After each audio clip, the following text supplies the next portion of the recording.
Alors, bonjour à vous tous, chers frères et sœurs de l'Église de Lévis, de Montmagny et à tous ceux qui nous suivent de la maison. C'est une joie d'être avec vous aujourd'hui. Alors, je prie que Dieu nous bénisse tous ensemble et qu'il nous guide à travers la connaissance de sa parole et transforme nos vies à partir de cela, à partir de sa parole de vie. On a vu récemment que nous devons être libérés de certains mensonges, principalement au sujet du péché, tels que croire qu'on peut pécher sans qu'il y ait de conséquences, qu'on a vu dimanche dernier, et que notre péché n'est peut-être pas si gros et si grave que ça. Mais ce matin, on va se pencher sur un autre mensonge, sur celui de l'idée qu'on n'est pas entièrement responsable de nos comportements comme de nos choix. Rappelons-nous ce que la parole de Dieu nous a enseigné au début de cette étude, que notre façon de penser détermine notre comportement. Alors, à titre d'exemple, si nous croyons que nous allons céder au péché, nous céderons. Si nous croyons que nous devons vivre esclaves de ceci ou de cela qui nous domine, nous le serons. Et si nous croyons que la liberté ou la victoire sur tel ou tel péché n'est pas pour nous, ils ne le seront pas.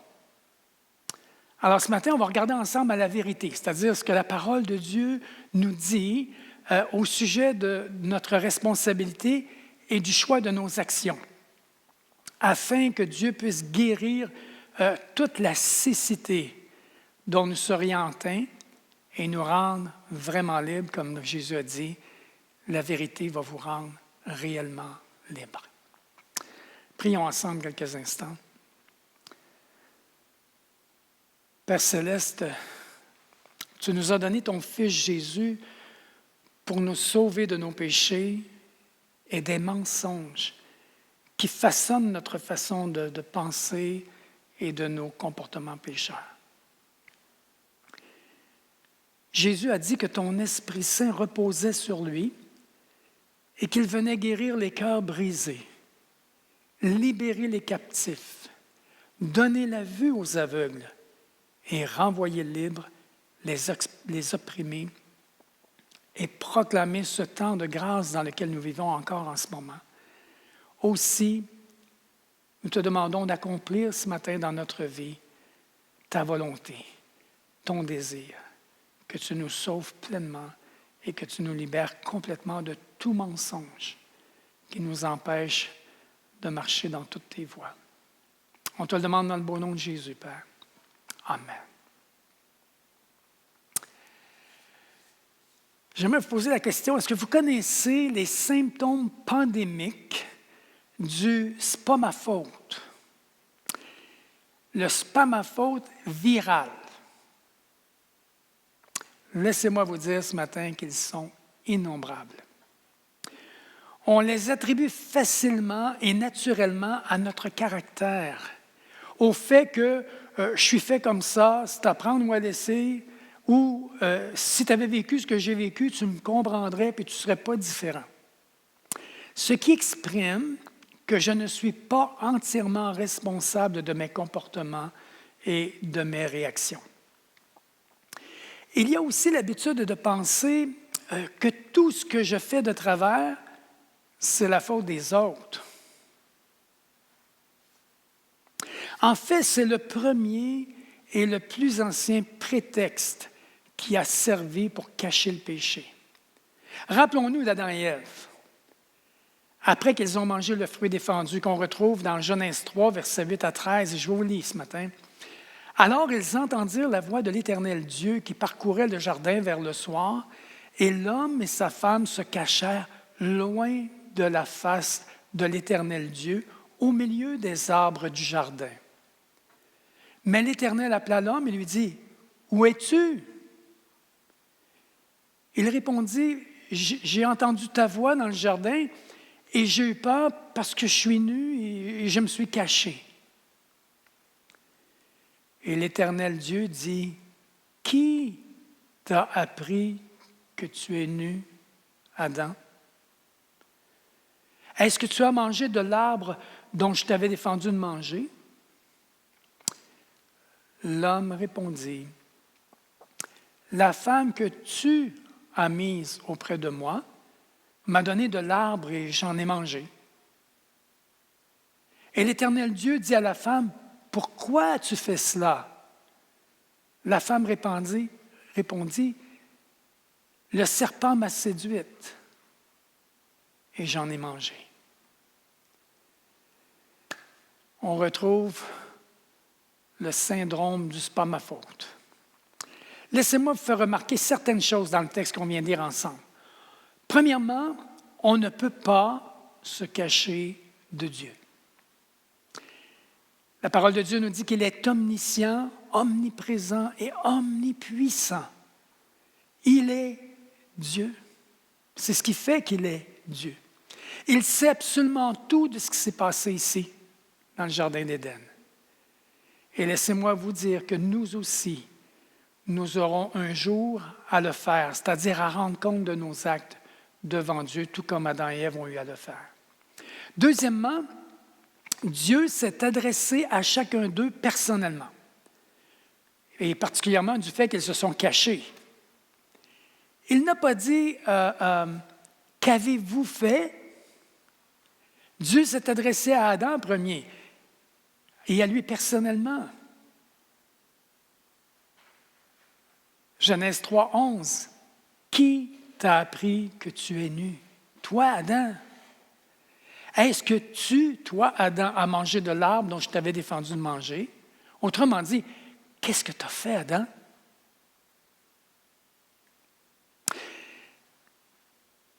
Dieu ne lui a pas demandé non plus d'expliquer le comportement de Ève, de l'autre. Adam, qu'est-ce qu'a fait Ève? Qu'est-ce que tu l'as laissé faire? Non. De même, Dieu a demandé à Ève, on va au verset 13, « Pourquoi as-tu fait cela? » Dieu savait très bien pour les deux. Il voulait simplement qu'ils lui disent la vérité, qu'ils avaient désobéi et cru qu'il leur avait menti au sujet du fruit de l'arbre de la connaissance du bien et du mal. Troisième élément, Adam et Ève ont refusé de reconnaître la vérité. Autrement dit, que chacun avait sa responsabilité dans ce qui s'est passé. Et quatrièmement, ils ont rejeté la faute sur l'autre. À la question « Est-ce que tu as mangé de l'arbre? » Adam a répondu « C'est la femme que tu as mise. Toi, Dieu, là, c'est ta faute, c'est toi qui as mis cette femme-là. Et c'est la femme que tu as mise auprès de moi qui m'a donné de l'arbre. Ce n'est pas de ma faute et j'en ai mangé. Ce n'est pas ma faute. » Et Ève, elle a répondu « Le serpent m'a séduite. Ce n'est pas de ma faute. C'est la faute du serpent. Il m'a séduite et j'ai mangé. J'en ai mangé. » Dans les deux cas ici, n'oublions pas qu'ils ont dit vrai. Ève était la femme que Dieu avait mise à côté d'Adam, qui avait donné à Adam en soi. Et Ève avait bien donné le fruit à son mari. Et le serpent l'avait effectivement séduite. C'était tout vrai. Alors, pourquoi ont-ils tous les deux rejeté la faute sur l'autre ou quelqu'un d'autre, et le serpent, etc.? En fait, chers amis, ils ne cherchaient qu'à diminuer leur responsabilité dans toute cette affaire-là. Le fait d'avoir péché, d'avoir volontairement désobéi à Dieu, a suscité en chacun un sentiment de culpabilité désagréable. Et de là est né le fameux virus du « c'est pas ma faute » qui s'est propagé à toute la planète. Et je vous inclus moi-même dans ce syndrome-là qui arrive parfois dans nos vies. Alors, cette maladie est encore très répandue de nos jours et demeure plus contagieuse et mortelle même que le coronavirus, la COVID-19 qu'on connaît aujourd'hui. Parce que lorsque nous en sommes atteints, on cherche par tous les moyens à étouffer le malaise de la culpabilité en accusant les autres ou les circonstances. Dieu ne demandait pas à Adam et Ève de lui expliquer comment on les avait poussés à pécher, mais de reconnaître leur responsabilité à chacun. Même s'ils avaient été influencés dans leur choix, cela demeurait leur choix. La réalité de tous les temps, c'est que nous sommes tous contaminés dans ce domaine et cela nous affecte tous les jours, tous un jour, c'est-à-dire ou l'autre. Et à force d'accuser les autres, les circonstances ou même Dieu, parfois on va dire hey, « c'est la faute de Dieu, ça ici. Dieu a permis ci, Dieu a permis cela. » On devient irresponsable quant à notre vie, notre péché et nos choix. C'est un piège car on se voit victime. On sent que ce n'est pas de notre faute. Mais la réalité, c'est que ça l'est au niveau du choix de nos actions. Lorsqu'on comprend que la déprime, le découragement et la dépression sont le fruit de notre colère et de notre amertume, c'est là qu'on arrive à voir notre forteresse de la peur, d'amertume ou d'orgueil. Et c'est à partir de là qu'on prend conscience de notre péché et qu'on veut en être libéré. Chers amis, lorsqu'on est en colère, irrité ou dans la crainte, notre tendance naturelle est de chercher en dehors de nous un coupable. Et on voit ça même en politique, on voit ça en beaucoup de choses. Même notre état de santé, c'est parce que c'est tout ce qui est autour, ce n'est pas de notre faute. Soit des gens, quelqu'un de coupable, soit des gens ou des circonstances qui sont responsables de nous mettre dans cet état déplorable et immérité.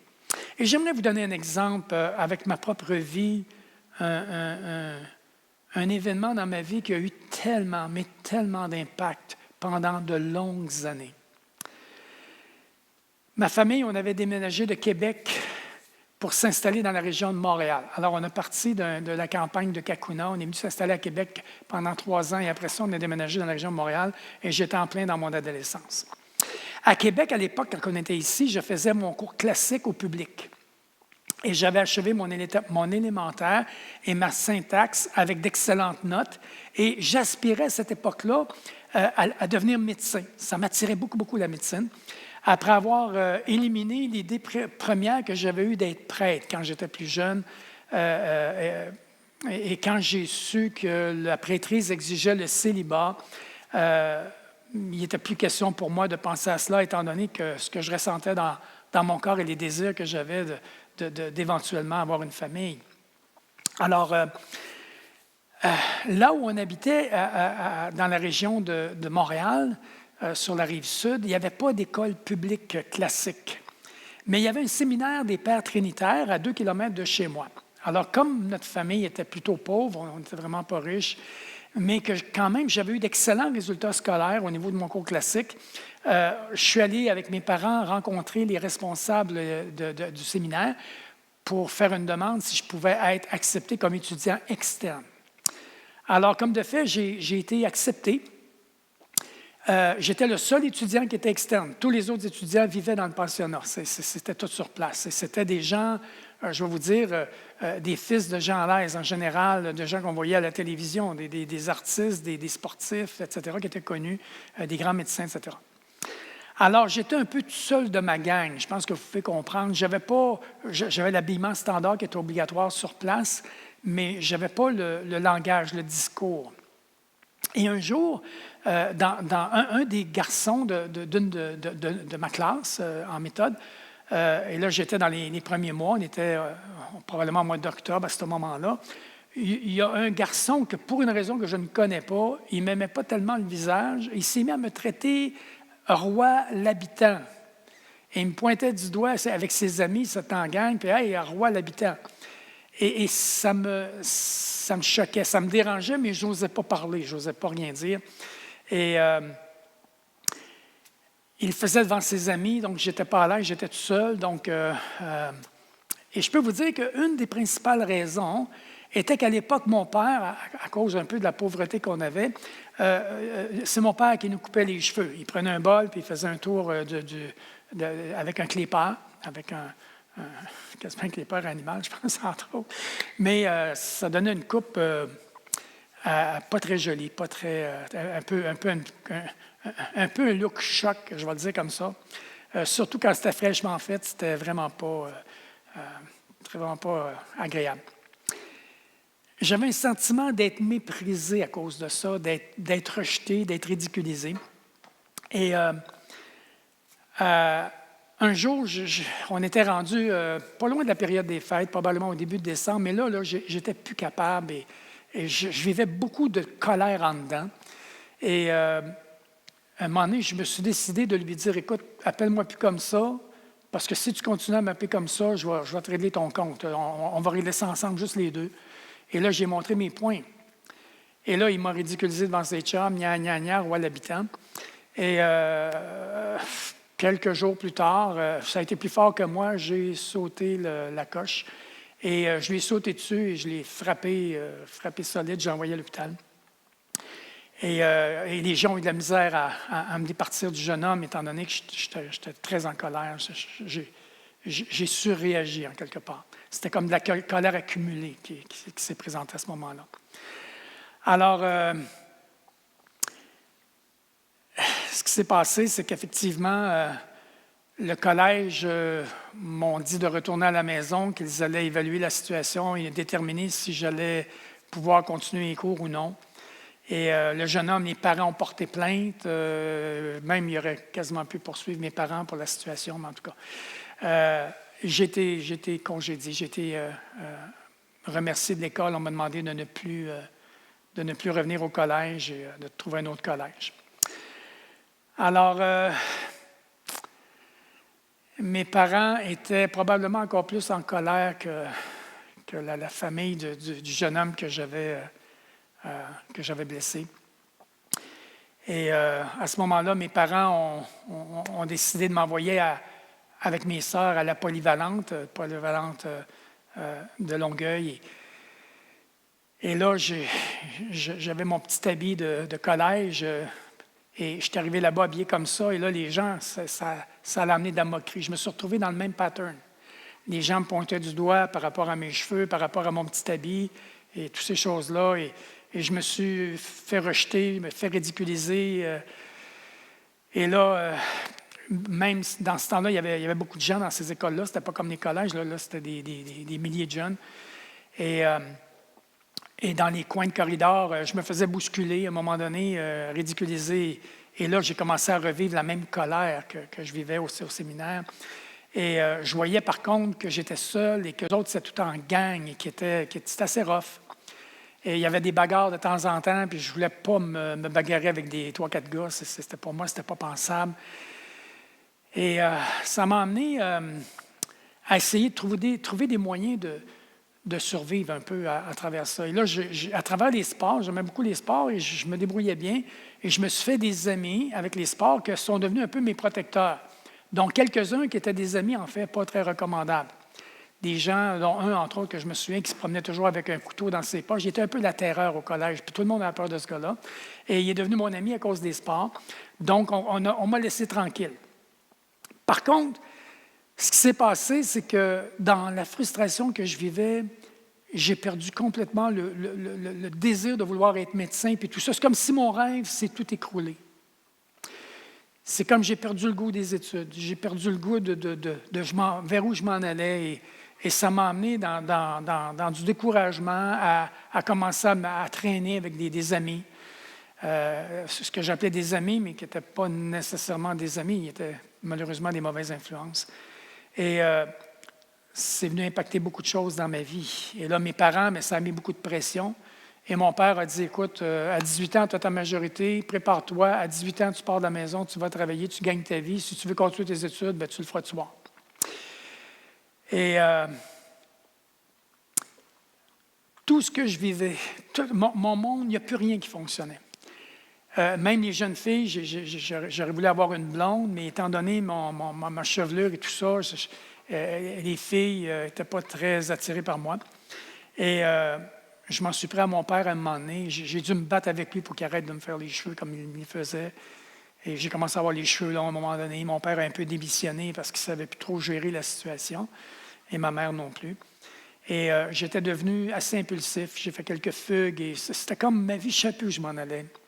Et j'en voulais toujours à ce jeune homme-là, parce que je me disais, c'est lui qui a, ce jeune homme-là qui me bavait, qui m'agressait, c'est de sa faute si tout ça est arrivé. Et ça m'a amené à 18 ans à apprendre un métier et à aller travailler dans un métier que je n'aimais pas du tout. Mais il fallait que je gagne ma vie, donc il fallait que je trouve des moyens de survivre. Et j'ai resté avec ma colère, avec mon sentiment de rejet, avec un sentiment d'être victime, une victime profonde et un réel manque d'être aimé de la part des gens qui m'entouraient. Alors, j'avais ce qu'on pourrait appeler le réflexe adamique, dans le fond. À vous comme à moi, le syndrome du « c'est pas ma faute ». Moi, j'étais devenu victime et ma vie devenait de plus en plus un fiasco déplorable, alors qu'avant ça, avant cet événement-là, j'avais une vision, je m'en allais en médecine, j'avais plein de projets, j'étais très, très hardi. Alors que là, j'étais devenu vraiment un petit peu plus traîneux, beaucoup moins enthousiaste, beaucoup moins... je ne mordais plus dans la vie, alors que c'était un âge tellement important. Et je recevais peu d'encouragement, très, très peu d'encouragement. Alors, je me voyais victime. Alors, l'ennemi nous ferait croire que si nous reconnaissons notre entière responsabilité dans les décisions de notre vie, qu'on va être complètement tourmenté par un sentiment de culpabilité. Mais Dieu, lui, nous dit que ce n'est qu'en reconnaissant honnêtement nos torts que nous pouvons être libérés de notre mauvaise conscience. J'aimerais vous amener dans une situation dans la vie de David. J'aimerais qu'on écoute ces paroles ensemble suite à un péché que David avait commis d'adultère avec Bathsheba. On retrouve ça dans le psaume 32. Et David nous raconte la misère qui a précédé sa confession, la confession de son péché, et le réconfort qu'il en a résulté. Je vais vous lire du verset 1 à 5. « Heureux celui à qui la transgression est remise, à qui le péché est pardonné. Heureux l'homme à qui l'Éternel n'impute pas l'iniquité et dans l'esprit duquel il n'y a point de fraude. Tant que je me suis tu, mes os se consumaient. Je gémissais toute la journée. » Et ça me ressemble beaucoup dans ce que je viens de vous raconter. « Car nuit et jour, ta main s'appesantissait sur moi. Ma vigueur n'était plus que sécheresse, comme celle de l'été. Je t'ai fait connaître mon péché. Je n'ai pas caché mon iniquité. J'ai dit, j'avouerai mes transgressions à l'Éternel, et tu as effacé la peine de mon péché. » Il y a dans cette transformation du cœur de David qu'on retrouve une expiation du conflit profond qui accompagnait le sentiment de culpabilité d'une part, mais aussi la description d'une grande satisfaction à travers plusieurs versets qu'on vient de lire. Heureux celui à qui la transgression est remise, à qui le péché est pardonné. Je t'ai fait connaître mon péché, mes transgressions, et tu as effacé la peine de mon péché. Autrement dit, tu as effacé la culpabilité. Tu m'as pardonné, tu m'as remis ma dette, tu m'as accordé ta grâce. Tu m'as aimé. Dans mon expérience d'adolescent que je viens de vous conter précédemment, j'ai longtemps accusé les personnes et les événements comme les événements malheureux dont j'ai été victime comme la cause de mon malheur. Et je me suis enlisé dans la colère, l'amertume et je vais vous dire la déprime. Je vivais beaucoup de tristesse. Je ne me voyais pas capable de quoi que ce soit et j'étais frustré que mes parents n'avaient pas pris ma défense, ni fait aucune intervention auprès des autorités du collège. Non, au contraire, ils m'ont dit d'abandonner l'idée de l'université pour une carrière en médecine, mais plutôt d'aller à la polyvalente comme tout le monde et de regarder un métier et qu'à 18 ans, je devais voler de mes propres ailes. Je me voyais subir une avalanche de conséquences sur lesquelles je n'avais aucun pouvoir. ce qui augmentait d'autant plus ma frustration, ma colère et ma détresse. Je peux vous dire aussi que j'en voulais à Dieu. Vraiment, j'en voulais à Dieu. Ce que ma vie était devenue si difficile. Il me semblait que je ne méritais pas ça, en quelque part. Vous pouvez comprendre que mon adolescence et ma vie de jeune adulte s'est vécue en montagne russe, remplie de frustration de part et de l'autre, des efforts importants pour retenir ma colère et ma profonde déception, pour ne pas la montrer, pour ne pas la laisser aller.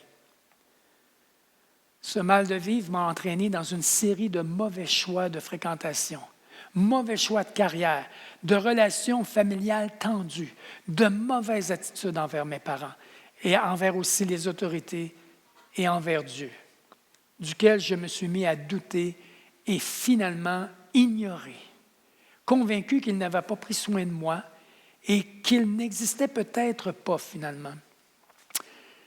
Et à l'âge de 16 ans, je ne voulais plus rien savoir d'aller à l'église, je ne voulais rien savoir de... Non, pour moi, c'était lettre morte. C'est seulement lors de ma conversion, à l'âge de 33 ans, lorsque ma vie était brisée, malgré d'ultimes efforts pour réussir, malgré ces efforts pour réussir, je me suis effondré. Et dans cet effondrement-là, j'ai crié à Dieu. J'ai vraiment crié à Dieu. J'espérais en quelque part qu'il existe. Car j'étais épuisé, j'étais sans force et sans espérance. Et la pensée du suicide se présentait dans mes pensées comme une solution à ma souffrance. Et j'ai eu l'occasion, je restais à Montréal, de voir quelques personnes se suicider dans le métro de Montréal. Et ça a créé des chocs émotionnels, je dirais cela comme ça. J'aimerais vous dire ceci. Personne ne veut mourir. Personne. On ne veut pas mourir. Ce n'est pas quelque chose qui est en nous. Mais ce que l'on veut, par exemple, c'est d'arrêter de souffrir. Et quand ta vie devient trop remplie de cette souffrance-là, ça devient comme une solution. Et j'ai fait cette prière-là. C'est pour ça que je peux vous dire que j'ai crié à Dieu. C'était dans un cri de désespoir. Je n'avais pas d'issue. Et j'ai dit à Dieu, Dieu, si tu existes, et j'ai prié dans le plafond de ma chambre à coucher à l'époque, je me rappelle, je pensais même que je délirais quelque peu. J'ai dit, Dieu, si tu existes, montre-le-moi, que je puisse croire en toi, en un Dieu qui est bon et qui est juste, comme celui que j'imaginais que Jésus était. Et j'ai dit, s'il vous plaît, guéris-moi, délivre-moi des pensées suicidaires et guéris-moi de la colère qui m'habite. Dans la parole de Dieu. Le psaume 34 au verset 6 nous dit ceci. Quand un malheureux crie, l'Éternel l'entend et il le sauve de toutes ses détresses. J'étais un de ces malheureux-là. Et si vous l'êtes, vous aujourd'hui qui écoutez à partir de votre maison, je vous invite à crier à Dieu. Il vous entend. C'est ce que Dieu a fait dans ma vie à l'âge de 33 ans. En plein milieu de ma tempête, j'entendais l'évangile de paix, la bonne nouvelle de Jésus-Christ. Chers amis, c'est là que j'ai saisi pour la première fois la raison de la venue de Jésus et la raison de la croix. L'endroit unique où l'amour et la justice parfaite de Dieu s'étaient rencontrés. À Golgotha, Dieu a fait tomber sur Jésus le châtiment de nos péchés et par lui, il nous a accordé la réconciliation. La croix nous révèle ce que Dieu pense du péché. Elle révèle le prix incroyable qu'il a payé pour nous libérer de ses conséquences. Le sacrifice de Jésus sur la croix est l'expression la plus éclatante de la miséricorde que Dieu nous manifeste. C'est un symbole d'amour extraordinaire. Et c'est aussi le symbole de la justice extraordinaire. Jésus nous dit ceci de la part de Dieu, son Père, au sujet de la croix. On lit ça dans l'Évangile de Jean, chapitre 3, verset 16. « Car Dieu a tant aimé le monde. » Et quand je l'ai entendu, je me suis dit, Dieu m'a vraiment aimé. Dieu m'a tellement aimé. Ça devenait personnel. Quand il parle du monde, il parle de notre humanité. Il parle des hommes et des femmes sur cette terre. Dieu nous a tellement aimés. Et la preuve qu'il a donné son Fils unique afin que quiconque, là c'est un choix personnel, croit en lui, ne périsse point, mais qu'il ait la vie éternelle.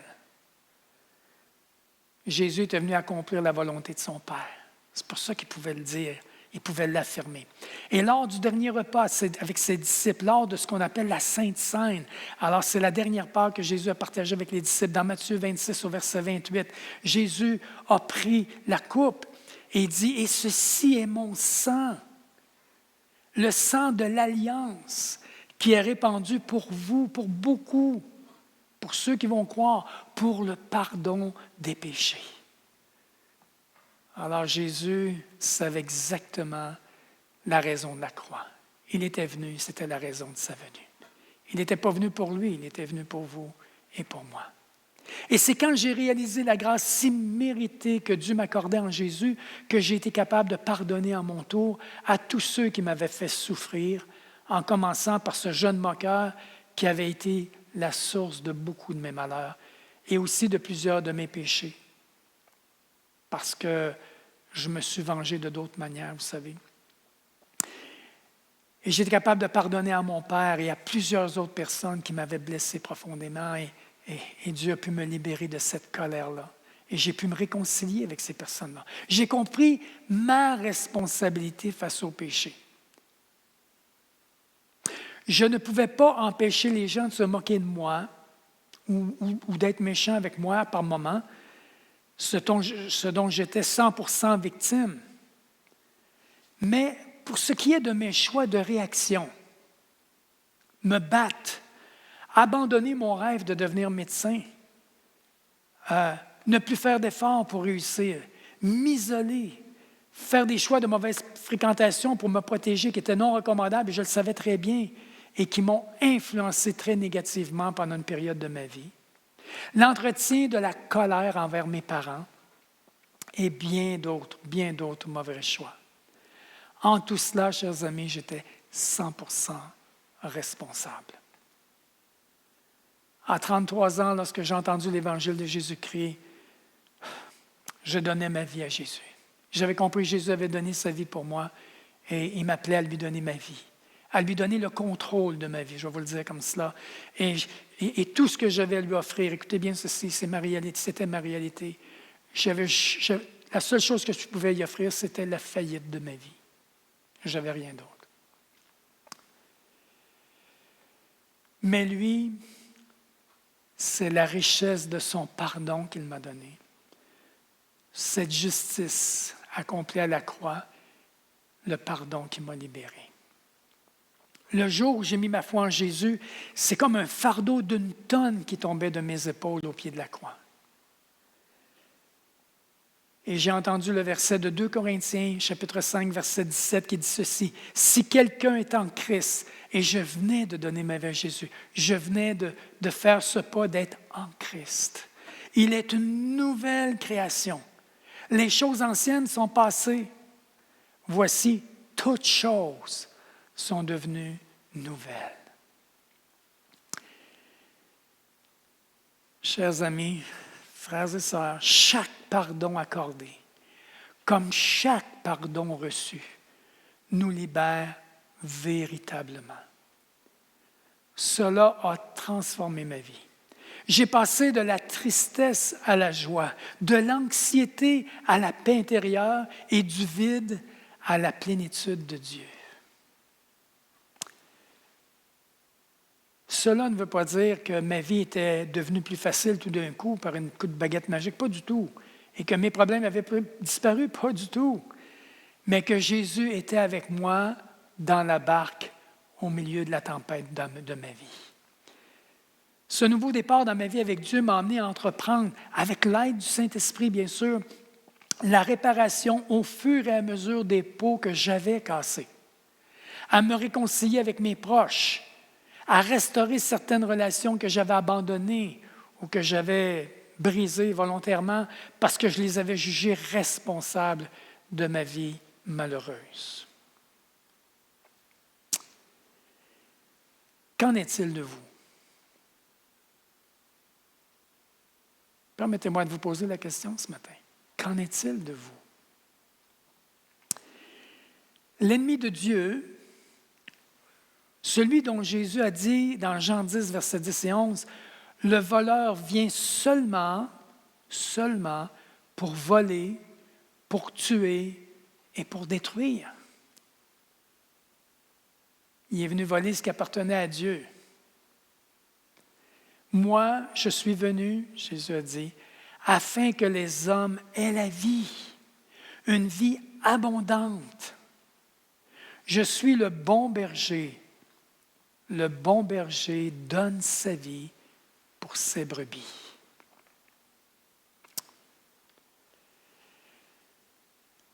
Chers amis, l'ennemi veut que vous restiez esclaves de la crainte, du doute, de la culpabilité et de la colère, comme c'était mon cas. Il travaille à vous faire sentir comme une victime et à vous venger ou à fuir. Dieu, de son côté, désire que vous marchiez par la foi dans l'assurance du pardon et la liberté. L'Épître de 1 Jean, chapitre 3, verset 8, nous dit « Le Fils de Dieu a paru, la raison de la venue de Jésus, afin de détruire les œuvres du diable, ce qu'il avait fait dans votre vie, dans la mienne. » Chers amis, la mort de Christ est la seule solution proposée par Dieu au problème de notre péché et la seule qui guérit parfaitement. La vérité est que Dieu ne nous tient pas pour responsables des actes pécheurs d'autrui, mais nous sommes responsables de nos propres décisions. Ce que je fais avec mes blessures, qu'est-ce que je fais avec mes souffrances. Ce matin, je vous invite à reconnaître votre responsabilité dans vos malheurs, dans votre souffrance, dans ce que vous vivez. Confessez la vérité et agissez selon elle. Laissez la parole de Dieu transformer votre façon de penser. Et j'aimerais vous citer le verset de Romains 12 au verset 2 qui dit « Soyez transformés par le renouvellement de votre intelligence, afin que vous discerniez quelle est la volonté de Dieu. » La volonté de Dieu, c'est que vous mettiez votre foi en Jésus pour le pardon et que vous receviez par Jésus la vie nouvelle, la vie éternelle, et que vous soyez capable, comme Dieu m'a amené à le faire, à réparer les pots cassés, à pardonner, à rendre libres ceux qui vous ont fait du mal et de ne plus vouloir vous venger, mais vous en remettre complètement à Dieu pour ce qui est du reste de la justice. Dieu va s'en occuper.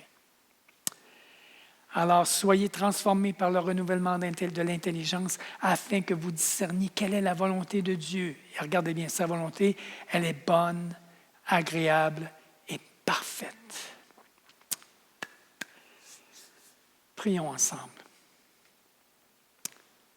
Père céleste, je te remercie pour les richesses de ta bonté, de ta générosité et de ta patience envers moi, sachant que ta bonté m'a conduit à la repentance.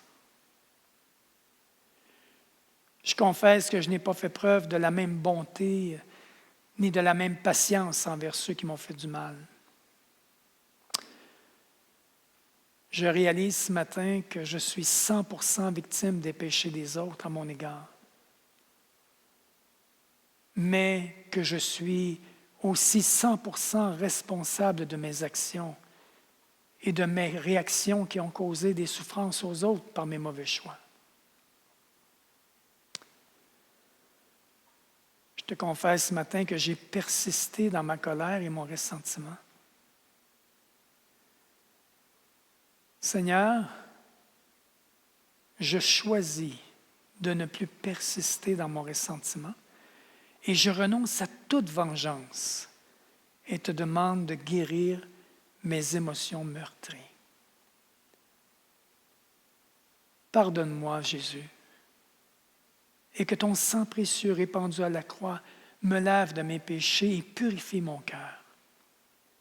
Rappelle-moi ce matin ceux à qui je dois pardonner, tout comme toi, tu me pardonnes dans ta bonté.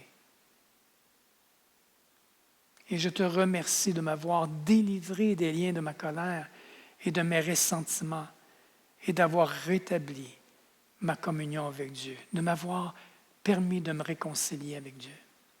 Merci pour la paix et la joie qui m'habitent de ta présence par ton Esprit Saint. C'est dans le bon nom de Jésus que je t'ai prié, Père. Amen. La prière que je viens de vous partager, c'est la prière que j'ai faite quand j'ai rencontré le Seigneur et que j'ai demandé à Dieu de venir guérir et de venir restaurer ma vie, mais dans sa volonté, ce qui était bon, ce qui était juste et parfait. Et je rends tellement grâce à Dieu de m'avoir libéré et d'avoir travaillé dans ma vie. Ce n'est pas fini, il travaille tout le temps dans nos vies, mais c'est toujours bon, c'est toujours libérateur. C'est toujours une histoire de grâce, de bonté et d'amour, mais aussi de justice et de vérité en toutes choses. Dimanche prochain, je vous invite, on va avoir un message spécial de la part de notre frère Jean au sujet de Noël. Et le temps est arrivé de s'arrêter à cet événement extraordinaire qui est arrivé pour votre vie et la mienne, pour la gloire de Dieu. Que Dieu vous bénisse. Amen.